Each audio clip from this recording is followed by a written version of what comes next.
Hello, I'm Jamal Johnson, and for my presentation, I'm going to give y'all a step-by-step tutorial on how to use Fruity Loops.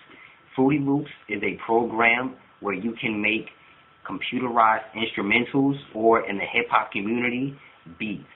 And the reason why I'm showing you a tutorial is because making instrumentals is something I've been doing for the past 3 or 4 years, and I thoroughly enjoy this. And hopefully, with this tutorial, I can spark interest in anybody else who also likes to make instrumentals but don't have the necessary programs or the necessary equipment to do so.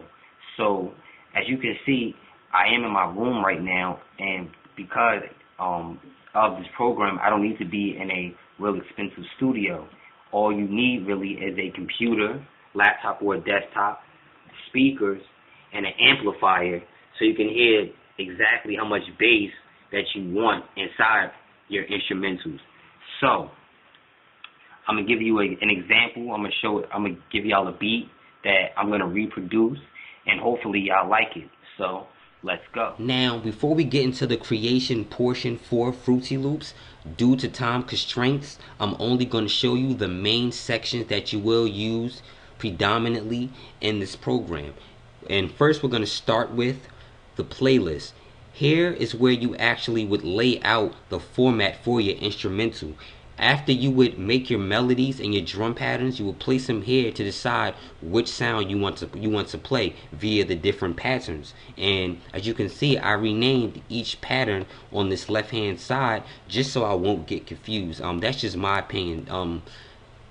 It's easier to follow and to find exactly what sound you want to play for which time slot. And the most important thing will actually be the tempo. This is how fast and how slow you want the song to go. I keep it at the default to 145 because that's fast enough for me.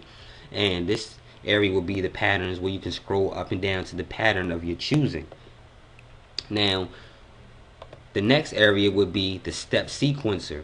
This is where you actually lay out your drum patterns and would load up all the sound that you want to use for this instrumental. Now you have two choices to load up in the plugin picker, which has varied packs and kicks that you would actually download to Fruity Loops, and you could use that hold several 808s, kicks, drums, tunes, snares, claps, hi-hats, those type of instruments will be found over here.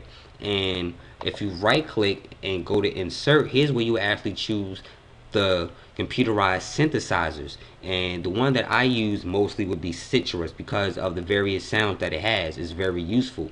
Now once you decide that you want to use one, you will go to the piano roll. The piano roll is where you would actually make your melodies.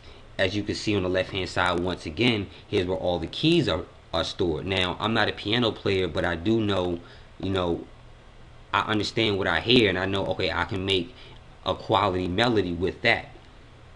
To help you with these melodies, you will go to the metronome. The metronome actually helps you stay on par with the beat. Example, I'm going to show you the main melody that I used. I'm going to go back to the step sequencer. I'm going to go to the brass ensemble, which would be pattern 2. Go to the piano roll, and this is what I created, and this is what it would sound like.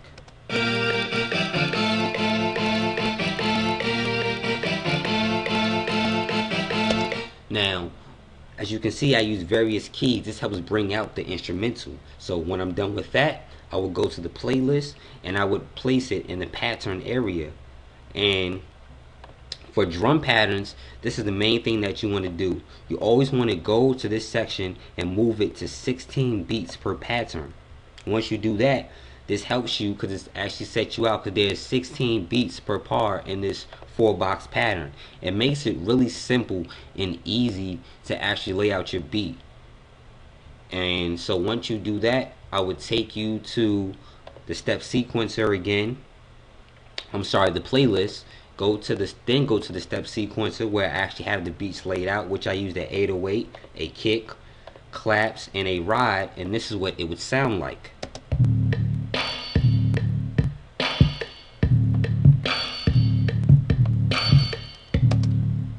And this is the necessary drum pattern that I want to use for this beat. So I will place it right in this area right here. As you can see, I could put it in, take it away, as long as I want for the variation of this instrumental.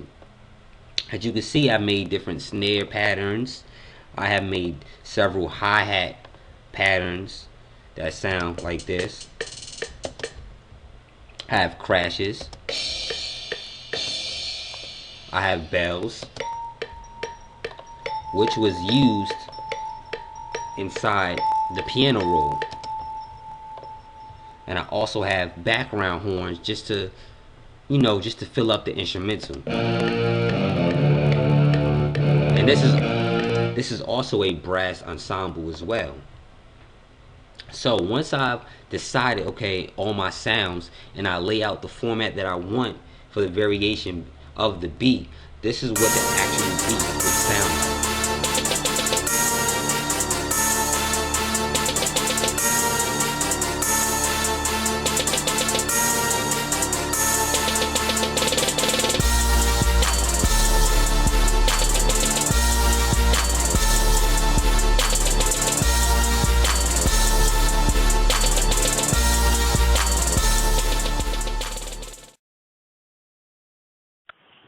And there you have it. That was my brief tutorial for the Fruity Loops program. I hope that I was able to give you some knowledge, and hope I didn't bore anybody as well while making this beat. And like I said, it's very easy.